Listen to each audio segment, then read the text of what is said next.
We called it. We called 3 games. If you guys remember the last live stream we did on this, we said the suspension's on his neck. we said he's going to be suspended 3 games. The suspension's on his neck because he's got a number 3 right there. And the guy's out 3 games. What's the impact? Where do you draft him going forward? Do you trade him if you cleaned up and draft him time and time and time again? What do you do with Alvin Kamara go forward 2023, the Fantasy Football Show? It begins right now. Live from the FantasyFootballShow.com studios. It's the Fantasy Football Show. Live! Monday through Friday, 8 p.m. Eastern. Smitty is also live whenever news breaks. From the FantasyFootballShow.com news desk, here is your breaking news. Alvin Kamara is out 3 games officially. We now know the verdict by Roger Goodell and the league, and this gives us a very, very, very good place to cement in our expectations at this point. We no longer have to guess. Alvin Kamara says I was completely wrong. The 3-game suspension was handed down a little less than an hour ago, and I went live on my phone in the car because I was going out running a couple errands. Whenever I leave, it never fails. Something happens, and I went live briefly, but I want to come in and do a proper, appropriate studio-based live stream on Alvin Kamara and the impact of his 3-game suspension. Now, we knew a 3-game was coming, or 1 or 2 or 3 or 4. Like, we knew he was getting suspended. But the question is, does he climb into 6-round territory on the regular? Does he climb into 5? Is he still a 7 or 8-round pick? Does anybody have any data at all right now from a draft they just did? I'd be curious to know where Alvin Kamara went in your particular league. File on in. Just remember, kids, if you're thinking of letting a little air out of the ball, don't. Instead, jump to the nearest person, pummel their face in, and punish is less severe. That's true. That's true. That's a good point there, Travis. The crazy part about the league, I understand gambling. I get the integrity of the league's important, but what about the integrity of a human being? You know what I'm saying? I'm not necessarily saying that somebody shouldn't be suspended an entire year for gambling on sports, especially their sport. I think, Calvin really deserved to be suspended. But does Jameson Williams deserve to be suspended? I know he knew better. He was told not to do what he did, but he didn't gamble on the NFL.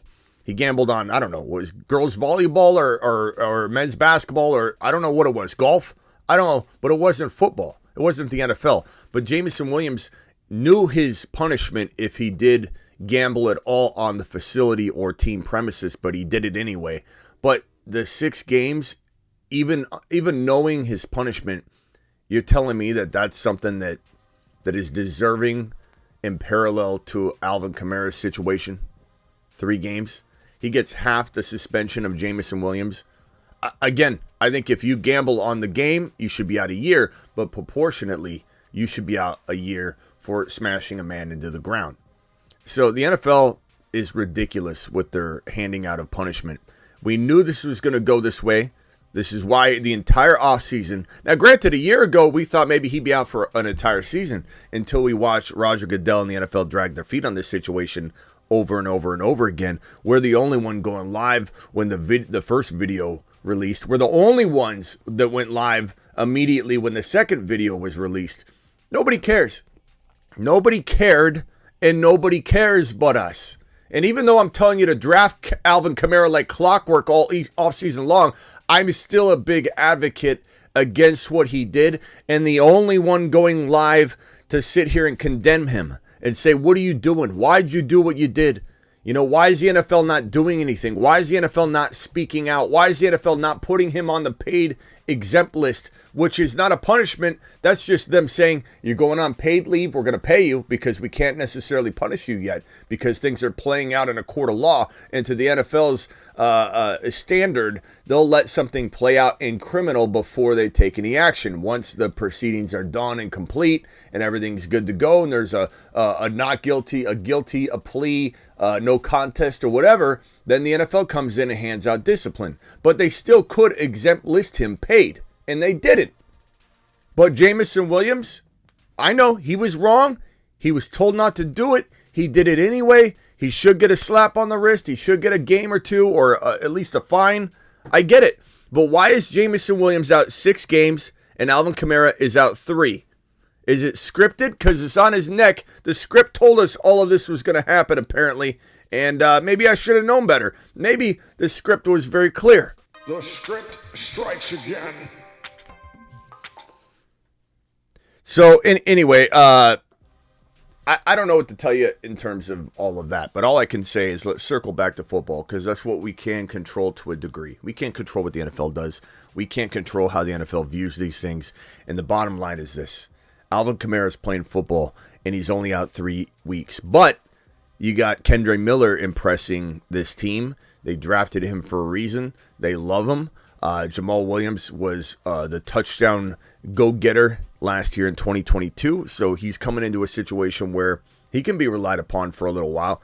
But I do believe Alvin Kamara does have the potential to be a low-end running back 1 or a high-end running back 2 at some point during the season, okay? So whether that's week 4, week 5, week 6, I don't know. It could take him some time to get back in a groove. Maybe he never, ever returns to form again. Maybe this, which he admitted, messed with his mind a little bit. He said, I'd be lying if I said it didn't affect me. It made him lose friends. It made him lose money. It made him lose respect from people. It made him lose a whole lot of stuff, and it messed with his mind. Maybe the conclusion of it will get him back on track. Or maybe coming off what you could consider a disappointing year of volatility, he comes into the season not playing, and then he comes out kind of off key. And maybe Kendre Miller grabs a kung fu grip of the work, and they say, look, this is the future anyway. We're not going to just give him the work. He does well with it. Alvin Kamara, come back after you've done what you've done, and we'll just give you the job back. It could go that way. It might not go that way. That's why you can't draft Alvin Kamara in round 4. That's why you can't really draft Alvin Kamara in round 5. There are too many better options in round 5. Fields is in 5. Jahan Dotson's probably safer in 6 than Alvin Kamara. So it really just depends on where you can get him go forward. This might be a case where we cleaned up the entire offseason, scooping this guy up at 7, 8, 9, 10 round value. I have more exposure of Alvin Kamara than really any player in fantasy because he's been free. He's been free. Maybe he doesn't work out. Maybe he ends up busting on everybody anyway, but he was practically free. I got him at round 9, round 10, round 8, round 9, over and over and over again on Underdog Fantasy promo code Smitty. Make sure you click the link in the description of the video. There's a link for this that inserts code Smitty for you. All you got to do is click that link, or I'm going to drop the link right now in the live chat. There it is right there. We draft using this bad boy. So if you want to draft tonight on Underdog Fantasy, promo code Smitty, click that link that's in the live chat. Click the link that's in the description if you're watching the replay, or just use code Smitty, and they'll match up to $100 in your first deposit. And more importantly, you'll be able to draft with us tonight, and you'll be able to get in time. But yeah, I mean, I don't know. This could be a end of the road. Like, hey, party's over, closing time. You don't have to go home, but you can't draft Alvin Kamara here any longer because he's in round 5 or round 6. And round 6 doesn't feel quite as good as round 7, 8, 9 did.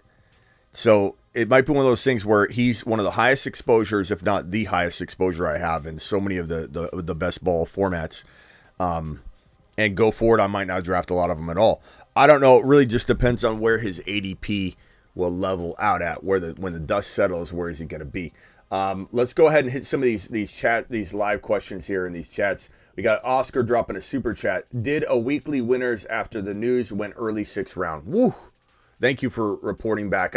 We got to have a button, a draft, update report, ADP, firsthand knowledge report or something where I could say Oscar, he's got something for us. We hit it, we read it. So early 6th round, that's a really, really, really quick jump in ADP. That's a really quick jump in ADP. Had he gotten 0 games, I imagine he'd go around 4. So makes sense that around 6 is where he's going to level out at. I don't know if that's where I'll take him or just completely say, look, I've already got so many shares, I'm fine. I'm just going to walk away from Alvin Kamara. My hands are washed. I don't need to draft him anymore. I've got so much exposure, I'm fine. The only thing I could say is if I've got a buddy league coming up, right? An old time buddy league where I've been drafted for 20 years in this league, okay? Am I going to want him in that league? I have him in best ball. I don't need to take him in any more best ball if he climbs too high, but will I still want to take him in that particular league? And the answer is, yeah, I think it depends on where he's going to be at. Do I see myself passing on guys like Fields? No, again, absolutely not. Do I see myself passing on a guy like Pacheco? Probably not. I'd probably rather have Pacheco than Kamara, and I think Kamara is climbing into Pacheco's territory or higher.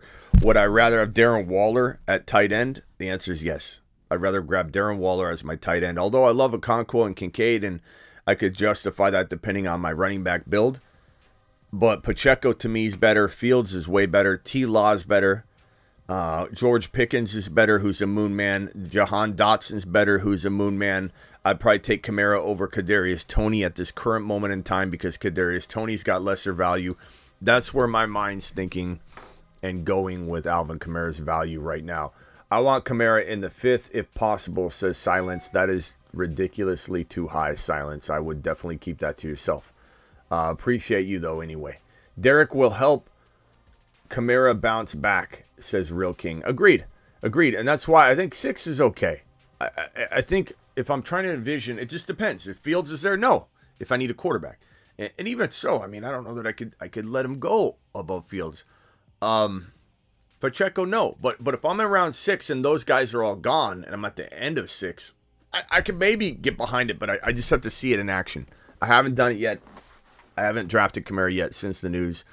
We just got to kind of wait and see where he falls in relation to those 6th-round players that are going to be in the mix, because I think that's borderline. I think 6th round, even mid-6th rounds, borderline safe, borderline crazy. It's in the middle. It's like the scale, as I always say, the scale is risk on this side, upside on this side. Where's the scale at? Is the risk so heavy that it weighs the scale down and the upside's not heavy enough? Or is the upside so heavy the scale goes like this? Kamara was like that. Upside to the moon. It was so heavy. The upside was so heavy, the risk couldn't even do anything to the scale. The risk was minute when he was in 7, 8, 9, especially in 9, especially in 8, and still in 7. Kamara in mid-6, I think the scale returned to balance, which means you have equal risk, equal upside. That means that the odds of him busting or blowing up are equal. And when a player's scale is like that and not like this, then that means that it could go either way, and it's a 50-50 type of thing, essentially. And you don't want to put all your eggs in one basket with a player that has equal risk, equal reward. Doesn't mean you can't buy that player at a safe territory or say to yourself, okay, I'm going to buy him in this particular league, Alvin Kamara, because I need running backs. I need the upside of Kamara. I've got a Pacheco and a Gibbs, and I have no other running back. Kamara fits the bill here. I'll take Pacheco, Kamara, and Gibbs. I have really heavy wide receivers and a great quarterback. I like it. I could roll with something like that. But in every league, because the risk and reward are even, you don't want to put all your eggs in one basket with a guy like Alvin Kamara. Situational, yes or no, depending on who is on the board when you're on the clock. Love the content, though. Smitty says last Kamara is back and running back 2, high-end running back 3. Congrats. He is. I'll take the upside over Kamara in whatever round he's in.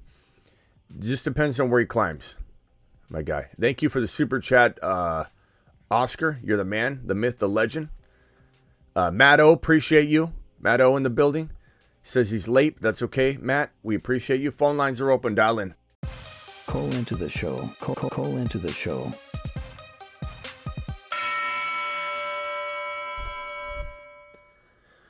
Dial in. Let's see what you guys have to think on this topic, and we'll discuss. Phone number. 3-game suspension. I was completely wrong. Matto, Kamara. Let's talk about it. Let's see where you think. Thank you, Matto. Appreciate you.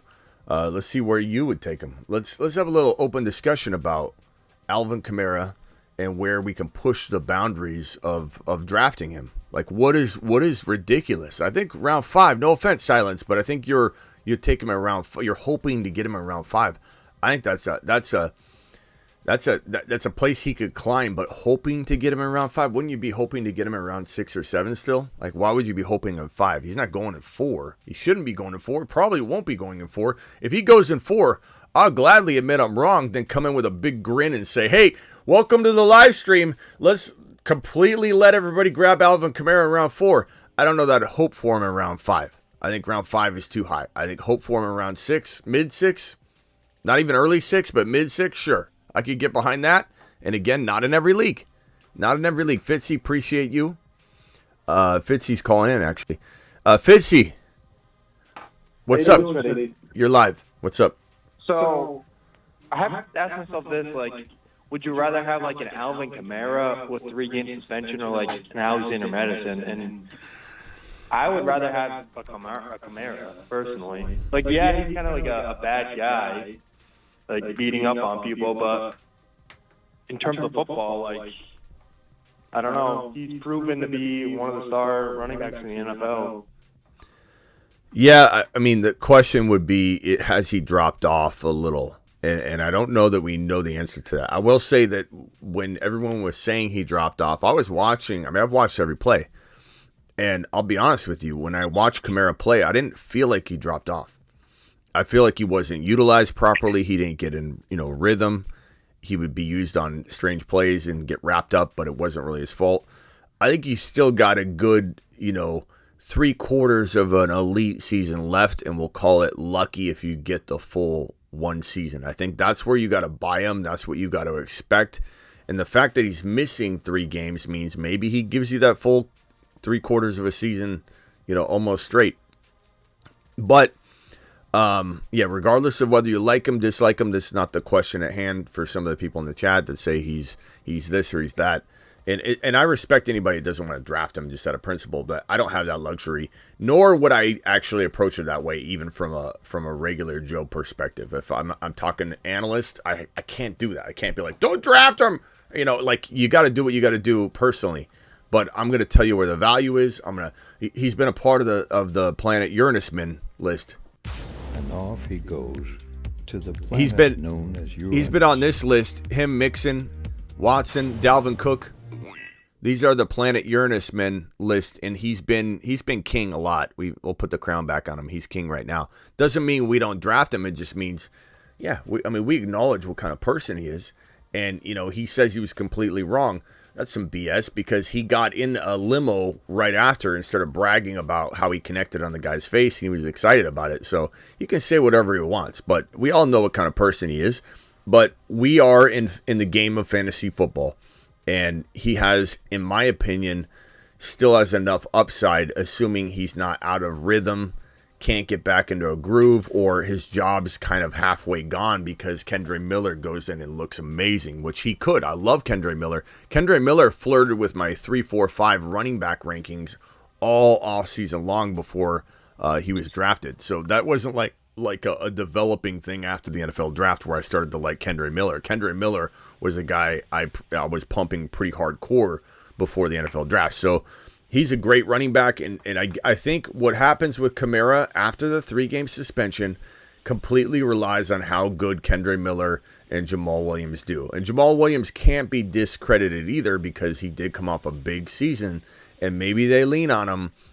He's a good running back. He's not a great running back. He's a good running back. He's a good running back that had a great situation last year, and he basically sleptwalked into that league-leading touchdown production. It's not like he grabbed a hold of the reins and took over. He was kind of right place, right time, good enough player to get it done. Very good goal line guy. Good nose for the end zone.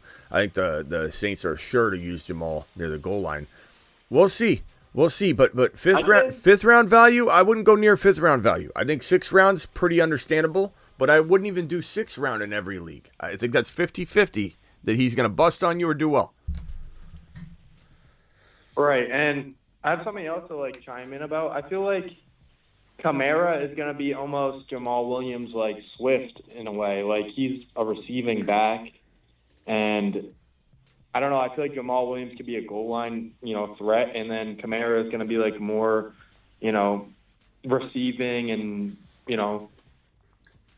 I mean that's what he's been. So yeah, I mean it's not surprising. Yeah, but I feel like more like this year than anything. Like I don't see Kamara rushing for like 700, 800 yards. Like I feel like he's gonna have more receiving than anything. They may that might be part of the return. The situation that he returns to is that okay, Kendra and Jamal are getting a lot of work, and we're not going to take that away, but let's start getting Kamara out there catching passes and helping Derek Carr, because quite honestly, he's probably still the second best receiver on the entire team. I think I know a lot of people like Mike Thomas and they think he's going to bounce back, but I can't rely upon that.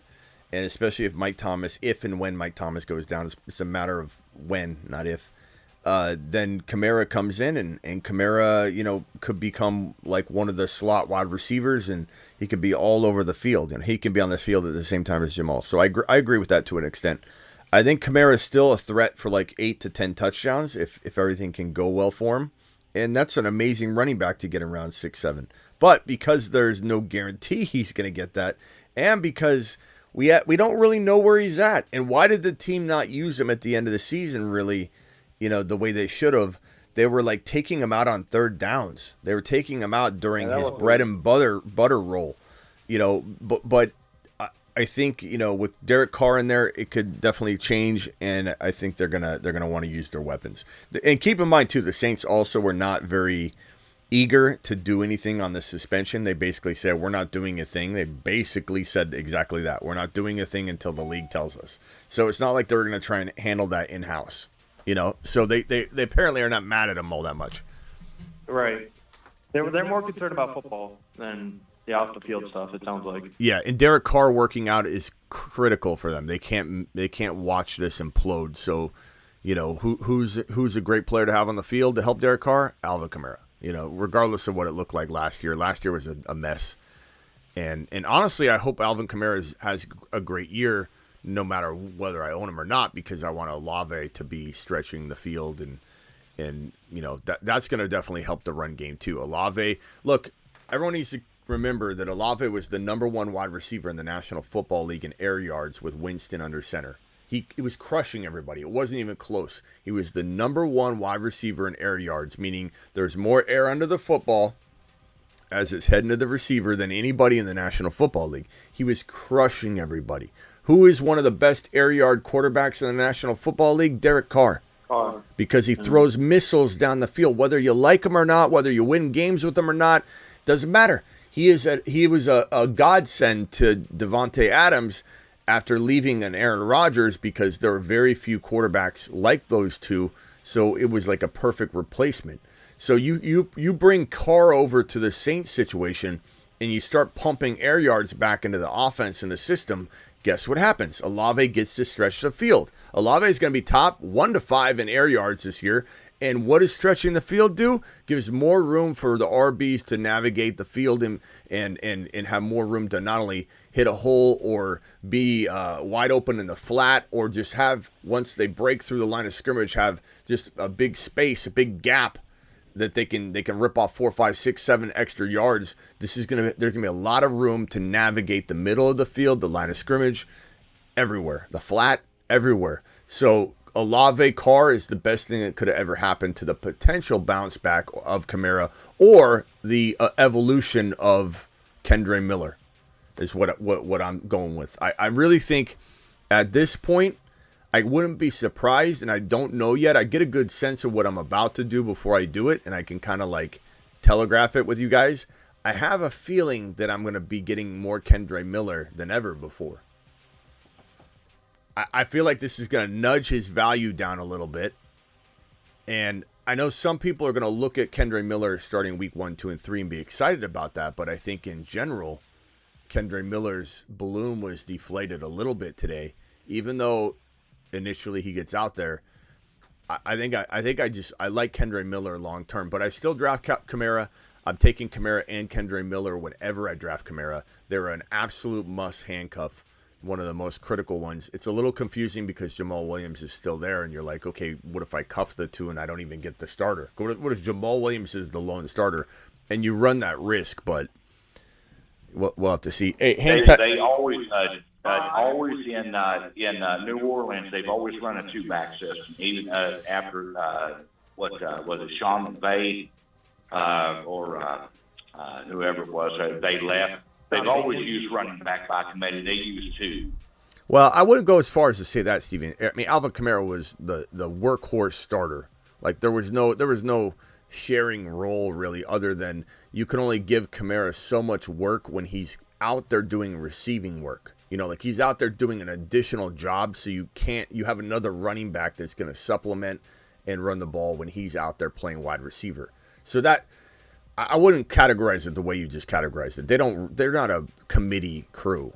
They have a lot of things going on, and their running back's a big time receiver. That's the only thing. I wouldn't say that they are just all about running back by committee. Not to mention you got change year over year, coaching, all that.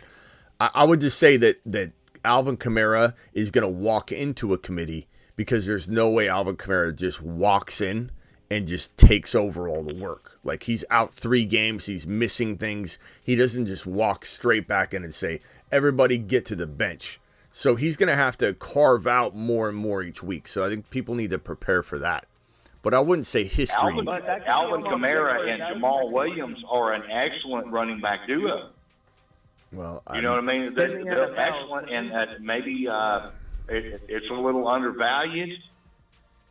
Well, we'll see. I mean, Kamara's climbing as we speak, so I don't know that you can say that anymore. Steven, this is what I've been saying for months and months and months. Get Alvin Kamara and get Kendre Miller and get them now. Cuff them together. It's the easiest running back 3 flex you can find in fantasy. But like now you're getting on board as you're going to be overpaying, Steven. I wouldn't say they're undervalued. Steven, how are they undervalued? Like Kamara's climbing every inches every second we're talking. He's going straight into, some people are saying round 4 or 5. So like I don't know that he's a value anymore. The value's gone, Steven. The value is me telling you for months to draft Kamara in every single league you're in. That's the value, Steven. I don't know that there's value anymore. But there still could be. I can get Damian Pierce around later. Yeah, I'd be okay with that. Depends on the league. All right, hey, hang tight, Steven. Hang tight, Steven. Hang tight, Fitzy. Let's go to Avi. Avi, what's up? You're live. I can't really talk. I'm on a bus back from camp. I'm just listening along, though. Bus back from camp? What camp were you at? Band camp? Yeah. No, I can talk. Band camp? I work at day camp. Yeah, day camp. Yeah, it's lit. We're campers. Okay. But, yeah, I think I can talk. No, Kamara being suspended 3 games is fine. And I like him in the 6th round. Get him in the 6th, not the 5th. 5th a little early. 5th's too early. Yeah. I don't Smitty approve the 5th round. I don't even Smitty approve like 6.1. It's kind of like it depends who's available around 6. That's when I can Smitty approve it. So definitely feel like everybody's gonna be all over the map, and the dust needs to settle. This is gonna get crazy. So we'll see. By the way, in the throne, they're drafting like snails in this throne. This may be the last year we even do it. I can't even get these guys to get super ultra excited about. I don't know. It's just like we're barely through. We drafted in like 20 minutes the first time, and then the second time I waited an hour and a half before I went live because I didn't want to do a live stream right before my 8 p.m. show, and then we drafted it almost immediately. So But Chris Olave just went, which really sucks. I didn't think he'd fall all the way back to us, but you never know. So it went Amon-Ra St. Brown, Devontae Adams, Tony Pollard, Josh Jacobs, Jalen Waddle, and Chris Olave, and that's as far as it's gone since yesterday. Jeez. The throne like 2 or 3 years ago was really good. It was the bubble year, the year after the bubble. Yeah. I think the reason why everyone is, I don't know, people aren't doing any live streams, or they're just doing polls, and I don't know, just take it. I like the idea that if you're in the first round, you take Justin Jefferson if it's 1 or 2, and the thing of it is that you can come back around in the second, and if Jalen Waddle's there, you can take him. And then nobody wants to stack with the quarterbacks. You can stack Cousins with Jefferson, and he's going to win you a game. You can stack Tua with Jalen Waddle, and he'll win you a game. I like this double stack method that I didn't see it. And I don't know if anybody's paying any attention to it. What are your thoughts on it, Smitty? Well, I think stacking is obviously good and beneficial in best ball, but it helps you 0% in redraft and dynasty. There's sometimes it hampers you. The only time you want to stack is when the offense is ultra potent. So I don't mind the Cousins and Jefferson stack, but I tend to like stack Burrow and Chase a lot. The stack above all stacks. But the Burrow and Chase stack isn't the best stack ever just because they're teammates on the same team. It's because they're so under, they were, I don't want to say Chase is undervalued anymore, but he was, because he was like number 4 or 5 overall last year. He was definitely undervalued, and I think even now, I think he scores 15, 16, 17 touchdowns this year. So if you get him at 2, it may not seem like a value, but it technically is to me. And if he was to fall to number 3 overall, which he kind of does, with Burrow's calf injury, I've seen him fall to 3 and 4 on occasion, but he's usually going 2 or 3. But I don't see Chase going number 1 at all. And so the Burrow Chase stack, because Burrow's so late and Chase is so amazing, it's the funnest stack to own. And stacks are fun. And redraft, I don't mind stacking because it's fun. And part of fantasy football is to have a good time. You need to not compromise winning with that good time, but you could player you believe in. Yeah, you could balance out the fun and get some of that in there. But I mean, no, I don't want Tua Tagovailoa at all on my team just because I have Tyreek Hill and Waddle. Like, no way. Because what if Tua has a bad game? What if Tua goes down with a concussion? Why not just draft Fields and have Tyreek Hill? Fields and Tyreek Hill. I don't want Tua. I don't want Tua at all. What I've been doing late in the draft is just waiting and taking Tua if I get Waddle. Okay. And a lot of times I've been getting Garrett Wilson. I don't. As my second wide receiver or first wide receiver, and then you can just take Rodgers and double them up, and then just you have. I don't hate it, but I probably won't do it because I want Fields, I want T-Law, I want Joe Burrow, I want a quarterback that could be the number 1 quarterback in fantasy football. But I don't mean to interrupt anybody, but I really don't even like Waddle. Like, I feel like Olave would be better than Waddle because Olave's going to get those air yards from Derek Carr. Like, yeah, I just feel like Waddle is capped a little bit. So I feel like Olave has like a higher ceiling, but maybe Waddle has a safer floor. I don't know. Yeah, I would rather have Olave. I'm not a big. I think personally, as long as Tua is healthy, he will feed that offense. And if he gets hurt, he gets hurt. Enough from Tua. Don't see enough from Tua. Yeah, but you can't say if he gets hurt like as if it's like a shot in the dark or like anybody's gonna get, like, it's football. Anybody can get hurt. That's not. He is a huge injury risk, Steven. He is the odds. That's what I was saying, because I was taking Aaron Rodgers around later and just stacking Tua and Aaron Rodgers with Garrett Wilson. I don't hate it, but I will never do it. I'm not buying Tua when I can go get a monster quarterback in Fields in round 5 or a T-Law in round 6. But that's me. Trust your gut, Steven. That's why we play the game, and don't let it. All I'm saying is Garrett Wilson is a top 3 wide receiver. Then Aaron Rodgers has to get him the ball. Yeah, I mean, I love Aaron Rodgers. A rising tide raises all ships, correct? I love Aaron Rodgers, but have you heard me say anything about I won't draft Aaron Rodgers? I'm saying Tua. I don't want Tua. I feel like Tua even got figured out before he got injured toward the middle of the year. But you haven't heard. You're saying that I don't like Rodgers. I never once said that. I love drafting Aaron Rodgers. I'll draft Aaron Rodgers as my second quarterback in best ball all day long, and I do it all the time because if he has a big game, boom, he's in my lineup. I don't have to make any decisions. I don't have to call it right or wrong. Best ball, you can crush with that. And in regular non-best ball, Aaron Rodgers is a fantastic starter if you miss out on Fields, if you miss out on Burrow, and you get to that later part of the quarterback room. You just grab Aaron Rodgers with a smile. But I'm just not sold on Tua. Why go after a guy that's got a huge injury risk and just say, well, if he goes down, he goes down. Like, why not just avoid him? You know, and I'm with I don't know if it's Fitzy or whoever said it, but it's like Waddle's not a second round pick to me.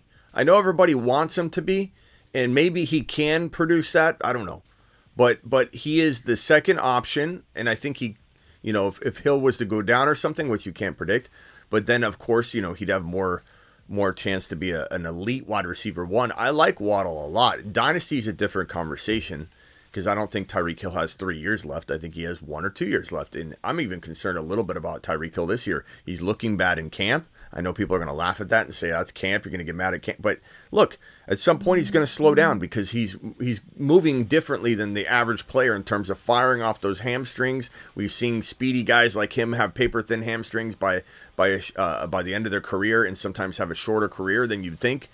I just don't like Jalen Waddle in round 2 at all.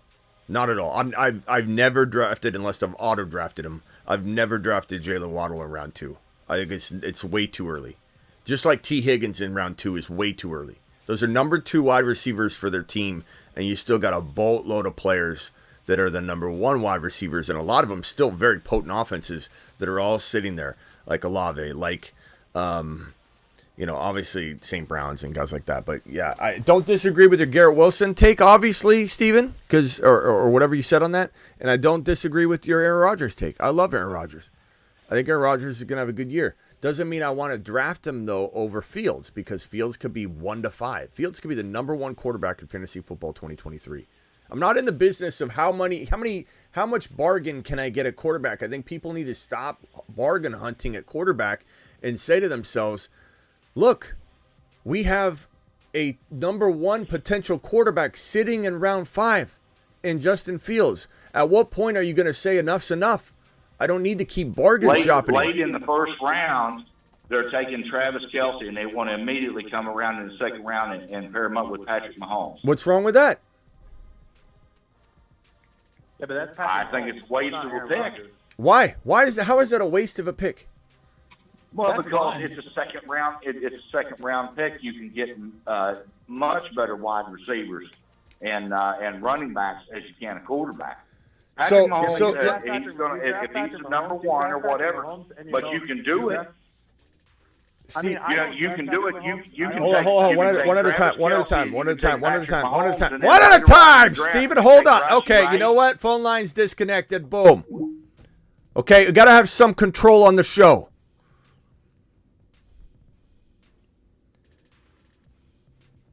Call back in if you want to be added to the phone line, but we got to have some sort of control on the show.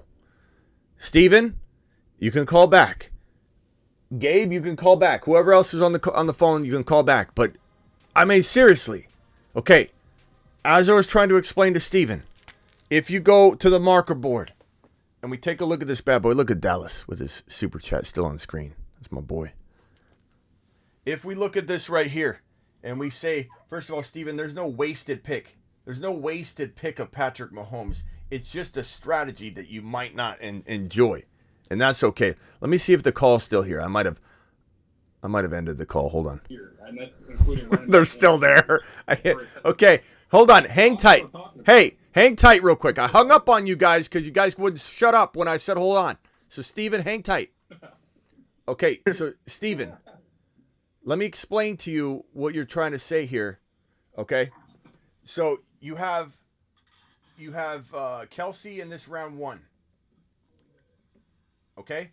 You're taking Mahomes in round 2.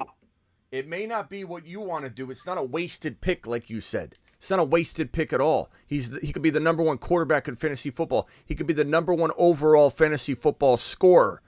in 2023. You can't waste a pick on the number 1 overall player in round 2. The thing you're trying to emphasize is that, and this could be for you in your situation, Steven, with your skill set of drafting, maybe you're super good at getting quarterbacks late, which is fine. And you can go after Cousins, you can go after Aaron Rodgers, you can go after Tua's and do combinations. That is fine. I get that. But you're going, where are you getting Tua? Where are you getting Tua?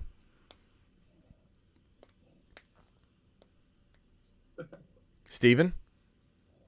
I think Steven hung up. Steven got scared. Let's just say, so this is round 3, this is 4, this is 5, this is 6, this is 7. I can get a George Pickens in round 7. Okay? So it's apples to apples comparison. I hate explaining this over and over and over here, Steven. Steven, let's say you get a quarterback in round 7. Okay? And let's say I get a wide receiver in round 7. Your wide receiver, let's say you're Waddle. You take Waddle because you're taking Waddle in round 2, which I don't advise. I think it's too early. Can I just stop you for just a second? Can you just... Can you let me finish, Steven? And then I won't have to hang up on you again. Waddle and a later quarterback is comparable at the very least to George Pickens and Mahomes. Waddle and a later quarterback, I don't care if the quarterback is Watson. I don't care if the quarterback is Herbert. You could compare Herbert and Waddle to Mahomes and Pickens. And so all I'm saying is when you say wasted pick, that's totally not true. This is not a wasted pick. This is a strategy that some people are good at, some people aren't. If you're good at shopping late wide receivers and running backs, then early quarterback can work for you. Not to mention the amount of points you're getting with Mahomes and Kelsey. It's not a strategy for everybody, but it is certainly a strategy that can work and you can build an amazing team around. And Kelsey in round 1 this is the best year to ever do it because the running backs and wide receivers are deeper than they've ever been. You've got Walker in this territory. You've got Gibbs in the early 4th or mid 3rd down. You've got Pacheco in 6. You've got Kamara in the 7, 8, 9, and now climbing. Who knows where he's going. Dameon Pierce. You've got so many RB. Swift. It's so running back rich everywhere. And even the wide receivers. There's no real dead zone for any position this year, to be honest with you. You got Pickens. You got even Kadarius Toney's later now. You've got guys spread out all over the board. There's no reason you can't do some sort of, okay, if I go quarterback early, all I got to do is land my Jahan Dotson at 7.2, and Dotson and Mahomes are going to crush, in my opinion, Watson and Waddle. Motion detected at the front door. Go ahead, Steven. Ziggy, show me the front door. What I'm trying to say is that I do not condone taking Kelsey and Mahomes the first 2. We know that. You can get Isaiah Pacheco in the 6th, 7th round, and you can get all those wide. You can literally take the entire Kansas City offense if you want to, because other than Kadarius Toney is getting overdrafted, you can take those young rookies that are down there, and Mahomes is going to make it work. Those are the, I don't have any problem with taking Kelsey and Mahomes. If I'm taking Kelsey, I'm looking for it. Okay. Thank you, Steven. Let's go over to Matt. Matt, what's up, my guy? I just wanted to talk to you about the video from yesterday, if you had a moment. What video? The Jalen Hurts and Justin Fields. Hold on one second. I don't think the audio is picking up here. 1 second. Let me see if I can get the audio back. Looks like maybe, I don't know why this happens. My phone line always has problems. Let me see 1 second. Okay, talk again, bro. Can you hear me? Steven, talk real quick. Howdy do, sir. I don't know why this is not picking up. Can everybody hear? Let me see. I might have to. I can hear you. I don't know. I can hear Ziggy you. off. I can Ziggy. hear you just fine.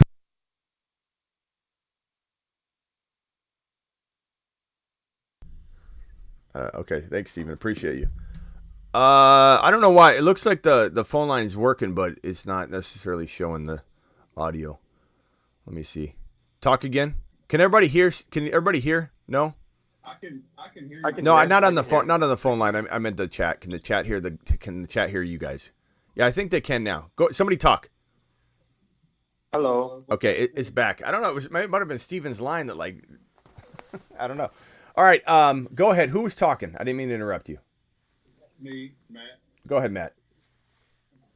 So, if you took Justin Fields and put him on the Eagles, what do you think would happen? Justin Fields on the Eagles, what do I think would happen? I think he would be as good as Jalen Hurts. My thing is people forget because he was on the Bears last year. He played and he didn't have any weapons. So people think he's just a horrible passer. But Justin Fields at Ohio State didn't even run the ball. Yeah, people don't understand it. I was talking to a bunch of my buddies at work, and they was Justin Fields is trash, this, that, and the third. And I'm like, dude, if he had half the weapons that Jalen Hurts had in an offensive line, that dude would put up crazy numbers. Yeah, but bro, you need to acted like it was just some horrible take, and I'm like, dude, the dude had nothing last year. Yeah, no, you know what I mean? Yeah, I think it might be. Is that Matt talking? Is that Matt? Yeah. Hey, Matt, mute real quick, and then let me hear Avi talk real quick. Avi, talk real quick. Yeah, what's up? Yeah, I agree on the Kelsey Mahomes. I think that's perfect. You can't go wrong with Patrick Mahomes. That's the best football. Yeah, he's going to score you 40 points some weeks and dominate. And Jalen Waddle in the third round you want. Tyreek Hill is going to get his targets, and he's going to get his looks. Jalen Waddle you want in the third. Yeah, I don't know why you some of your audio is coming in, some of it's not. I don't know. It's weird. Yeah, but Matty, what I'll say on this one, bro, is that the thing that pisses me off about all the Fields hate is that Fields is going to. He has a really good setup right now. Like DJ Moore, Cole Kmet, Mooney, Tyler Scott, a plethora of running backs that can get it done. Improved offense and defense, and in a coaching staff and a GM that knows what they're doing, and they're building from the trenches and getting this team where it needs to be. I think it's almost laughable when people say that Fields can't reach Jalen Hurts' numbers this year. Like, it's laughable to me. He could be the number one overall quarterback in fantasy football 2023. And it doesn't just have to come through the ground. And the fact that people think he's not a good passer, that he's inaccurate, they show me they don't watch football. They show me that they may watch football for their team, but they don't watch football. They don't watch all of football. They don't consume all of football.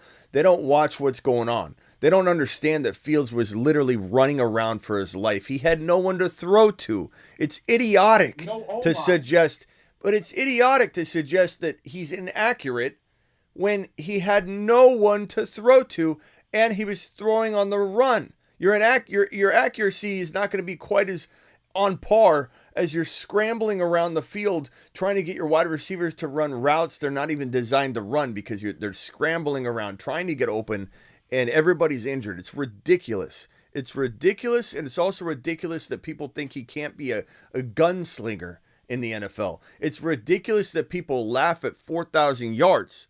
He could easily throw for 4,000 yards. He might do it this season. He'll at least have 3,500 plus yards, but he could throw for 38. He could throw for 37. He could throw for 4,000 yards if he wanted to. And to suggest he can't because somebody decided to open their eyes and watch one season of football last year and think that paints a picture about Justin Fields and his capabilities, get out of here. Because everyone said the same thing about Josh Allen. He'll never be a good thrower. He's not a good thrower. He just scrambles. He's a gadget quarterback. Look how inaccurate he was. What, you can't improve? You can't improve on your accuracy? Not to mention, if you open your eyeballs, it wasn't Fields being inaccurate. He threw 11 INTs while he's scrambling for his life the entire season. You're going to throw 15, 20 if you're a bad quarterback scrambling around for your life and throwing missiles anywhere you can, and you only have 11 INTs. Obviously, he's making good decisions. He's tucking the ball. He's running. He's throwing it out of bounds. How many plays did Fields throw out of bounds or out of reach of a defender because his wide receiver wasn't open? Tell me that. Riddle me that. to anybody that's out there hating on Justin Fields' accuracy.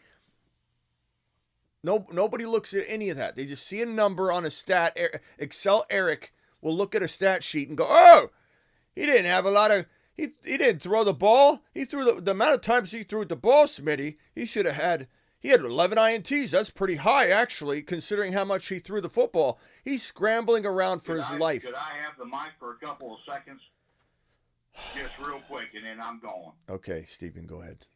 I understand exactly what you're saying. I want to talk for a minute about the Cleveland Browns. It's hilarious. They turned around and went down the back alley and came out from everybody getting down on their knees and giving Deshaun Watson $350 million guaranteed. And the best quarterback that they have is a 5th-round pick that they never would have figured to have had. And I find that hilarious as crap, and I'll shut up and just listen. Love you guys. Hey, Steven, I know I'm hard. Oh, Steven, you there? I know I'm hard on Steven sometimes, but I do appreciate Steven. Steven, let's send Steven to the moon. He deserves it. To the moon. All right, let me head on over to Fitzy real quick. I'm gonna kick you guys off the phone line here in a second and do some other things and come back. I might do another live stream before the 8 p.m. show, but we'll see. Fitzy, you got anything else you want to add? Yeah, I was gonna ask. We were talking about Kamara earlier. I was wondering, if Javonte, shows flashes during the preseason, I feel like I would draft Javonte over Alvin Kamara. Oh yeah, definitely. Javante's like, moving the up draft ADP boards. would not suggest that right now, but well, we don't know that because remember yesterday, new report came out and it said that he's going to play preseason games. Right. He could definitely climb to like round 5. But wouldn't be shocked if they were like right neck and neck. You know what I mean? Like one player apart, something like that. I mean, if I had to pick one, I would pick him. So I would pick too. Javonte.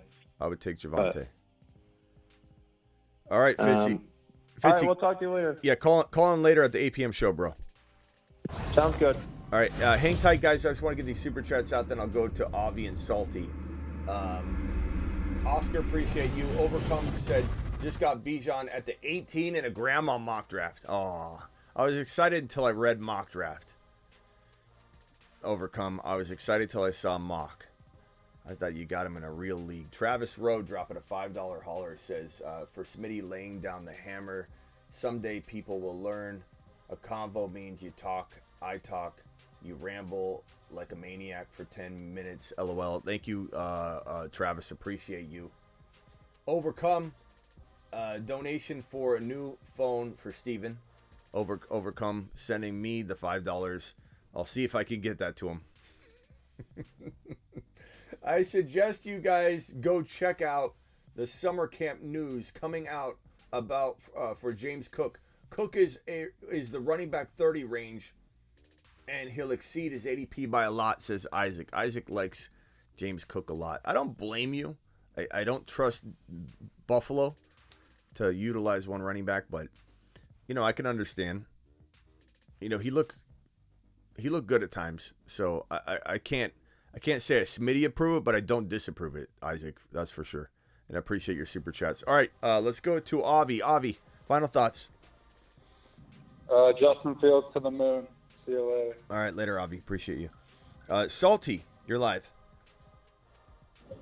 Oh, man, I didn't realize I was calling in at the end of the show. That's right. Yeah, well, I'll just call back at the 8 p.m. show. No, go, Salty, go ahead. The floor is yours. Well, I actually was just calling to ask, so I know you're not huge on James Conner, that's for damn sure. What do you think about Keontae Ingram, though, behind him, in a dynasty perspective for the next couple of years, maybe in 2 years? How do you think that's going to pan out? Keontae Ingram. I do like him. I think there's some upside. The only question I would have is it doesn't seem like the team's very invested in him. And I know a lot of people think talent rises to the top, and sometimes it does. But the bad thing about, players, when was he drafted? What was his draft round? I think he was a 6th or 7th rounder. Draft. 6th rounder, maybe. round. I may be incorrect on that. No. I think he was a 6th round. You're fine, bro. I just want to pull it up and be accurate instead of. Yeah. So he was. Where was he drafted? Let's see. Draft tracker. Let me just pull it up. I just want to be completely accurate here, and just say that guys can rise up. That are drafted in the 4th, 5th, 6th. Running backs is really there's like a cutoff where it's like if you're not a 4th rounder, the team has such little investment in you that it makes it tough to get into a starting role. It's not like it can't happen. I'm not saying that at all, but it's definitely one of those things where the odds of them drafting yet another player are high before he ever gets his full crack at the job. So, example, Connor is not great all year, but he keeps the job all year, and then the Cardinals go into next season and draft another running back that is maybe even higher draft capital, and that draft capital speaks volumes. So that's the only thing I would say. He's definitely intriguing, but there's definitely no security. Let me just see why am I not? Let me go. So, and then another question about him though: in a dynasty league, would you rather have him or Deion Jackson?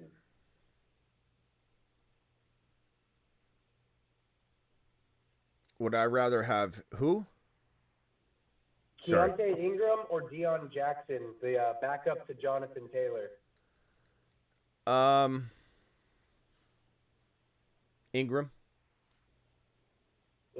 Ingram, yeah. I don't really think. I think he's got just a better shot, but again, it's not a great shot.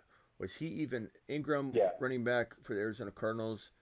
He was. Was he undrafted or what? What round did he go in? Was he not drafted? Let's see here. Cardinals. He may have been on. Yeah, he might have been on. Let's see. I think he was undrafted, yeah. So that's even worse. Was he undrafted? Someone confirm in the chat, but I think maybe he was undrafted. He might have been undrafted.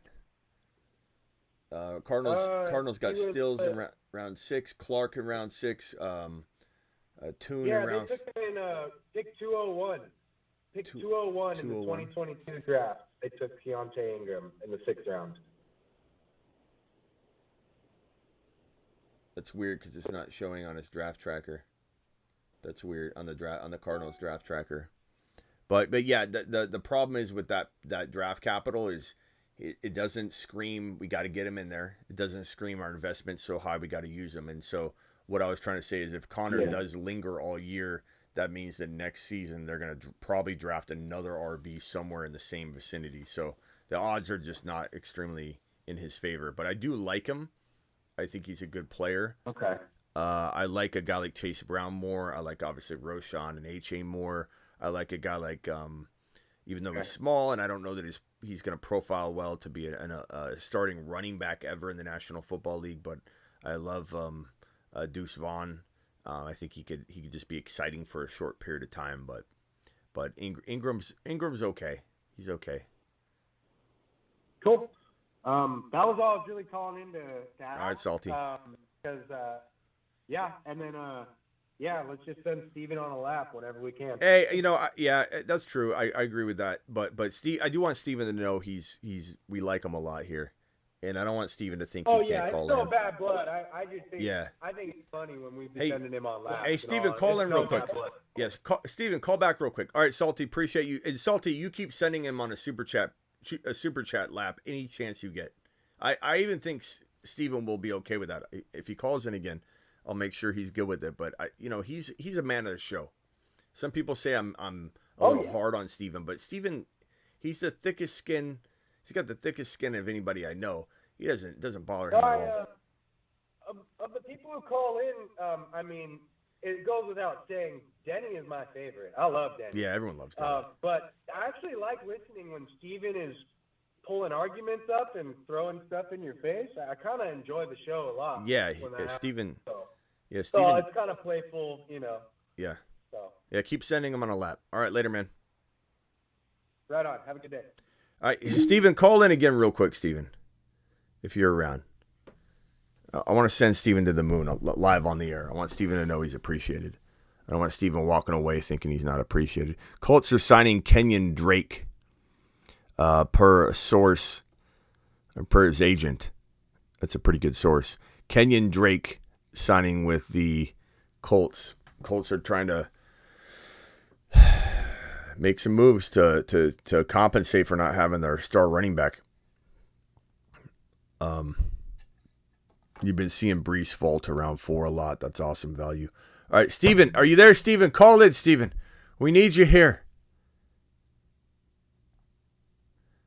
Let me see if there's any other news breaking right now. It's all Alvin Kamara, Kenyon Drake, Malik Hooker signing a 3-year contract. I think that's about it for right now. Brock Purdy climbs up the depth chart. Isn't that deep. He does what you coach him to do and puts the ball where it needs to be. A team source said that a strong inner belief. He is the running back or quarterback 1.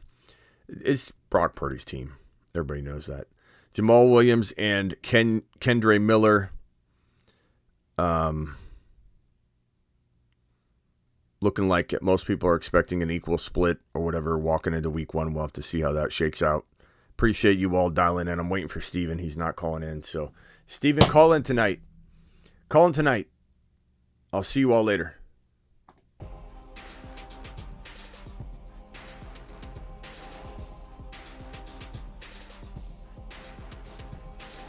We got a super chat from Tanner real quick. Tanner says, where is Ron at? I don't know. Ron's been a little MIA lately since the throne draft. So we'll have to see where he's at. Appreciate you, Tanner. Thank you for dropping the super chat. You are the man.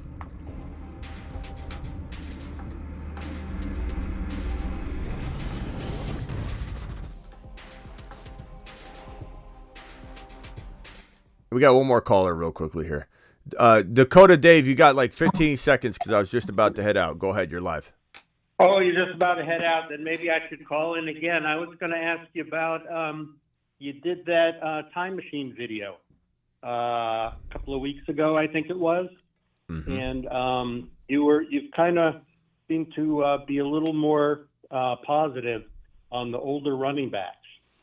Well, like say Chubb and Eckler. My future self seems to think it could be okay, but the current me still is pretty hardcore against, depending on where you're drafting them, expecting. I think I'm more on board doing it in moderation. Yeah, but I've been on board the Henry 3rd round train all offseason long because it's a totally different monster. But now that Henry's climbed into like the lower first or top of round 2, I'm kind of back off the Henry train. But because he's 29 years old. But Eckler at 28, depending on how they use him, could he have one more elite year left? He could. He definitely could. And I'm sure he would tell you that he'll have 2 or 3 or 4 more elite years. And I know everybody's going to think that of themselves. But like Eckler, I think it's all about how they use him. Because, you look at someone like, now Eckler's been used a ton and Jerick McKinnon hasn't. So the mileage is a lot lower on McKinnon, but McKinnon's in his 30s. So, but, playing a wide receiver role, if they were to use Eckler like that, I'd have a lot more faith that he would stay healthy than playing workhorse, between the tackle role after all the mileage he's had. So I do like Eckler in spots, and I like him in the weeklies. I love Henry in the weeklies. I love Eckler in the weeklies on Underdog Fantasy promo code Smitty, because all you need them to do is pop off in 1 week and you can win 20K in that individual week. But, I don't know that I love Eckler in a lot of drafts just because it's a lot of miles, man. It's a lot of miles. You turn 28, the odds are against you. It doesn't mean he can't do it. It's just the odds are against you a little bit. That's it. That's all it is. It's not hatred toward the player. I love Eckler. Eckler's an amazing player, amazing dude. And Henry, to all accounts, same thing could be said about Henry. Amazing person. Awesome player, completely revolutionized the position. Freaking GOAT, man. But you know, 29 years old, a lot of mileage. I'm not on board top of round 2 value, but I do think, you know, round 3 was great. That was great. And in weeklies, I'll draft Henry all day long. I'd take Henry in the first, like late first round in a weekly, because weekly, all you need to do is win week 1. You know, every week's individual, so there's no season goal or any kind of accumulation of points. It's can you score the most points in any individual week? And Derrick Henry and Eckler are fantastic in that format. All right. Well, thank you. You look, by the way, you look great in 2024. Thank you. Things are still, I guess, okay. I'll see you tonight at 8 p.m. See you. Later. Thanks. On that note, I think here's a message from my future self from 2024. And that's going to wrap up today's show. Whoa, it's me. Hey, Smitty. It's me from the future. I'm calling you from 2024. Whoa. Hey, I'm tripping out here. Yeah, calm down. Hold on. I don't have much time. Listen to me. Okay, take the higher on Jahmyr Gibbs, 580 yards rushing.